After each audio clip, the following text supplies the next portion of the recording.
Congressman Brad Finstad joining me here this morning. And Congressman, meeting with some of the corn folks this morning, I understand. What's some of the things that you're hearing from those folks? Well, there's strong interest in really getting our hands around what's going to happen with the Farm Bill process. So a lot of conversations around the Farm Bill and really centered around that farm security. And, really good farm policy really is good for our nation's security, whether it's food security or consistent farm programs. So a lot of conversations around crafting the Farm Bill and what's working right now and what needs to be tweaked. And obviously being reappointed to the Ag Committee, you'll be hearing from a lot of folks about the Farm Bill. I'm guessing that's front of mind for a lot of groups.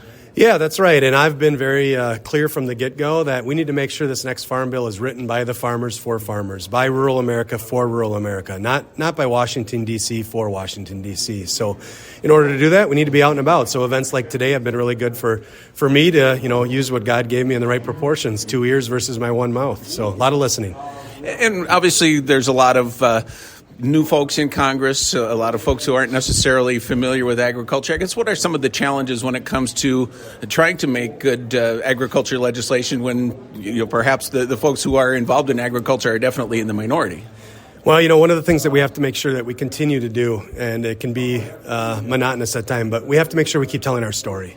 There used to be a time where, mom and dad, grandma and grandpa, aunt and uncle were on the farm. We've lost those connections to a lot of folks in this country right now. So we have to be on the offense without being offensive. And we need to really just start telling our story better about, why we farm, how we farm, what environmental things that we've incorporated on our farms without a government program, what practices have we adopted, and really what our generational farm means to us and what we're trying to leave for our future generations. So it's a lot of storytelling and educating we have to do right now. Obviously relatively new yet to the position, but what are some of the things that have maybe been eye-openers for you as far as getting involved in congressional activities? Yeah, it's obviously a fast-paced environment, and I've really tried to focus on making relationships because I think for far too long in politics it's all been transactional. It's easy to hate an idea or a person that you don't know. And so I've just been focused on getting to know people. What motivates them to be in Congress? What do their districts look like? What are their priorities? And really trying to find people that are committed to the same things that I am, just working hard to make our backyard better for the next generation. And so for me, it's, there's not a lot of people that are putting that time and effort into relationship building, but I'm focused on that. So obviously you're back in Minnesota now. What's the schedule? When do you head back? That sort of thing.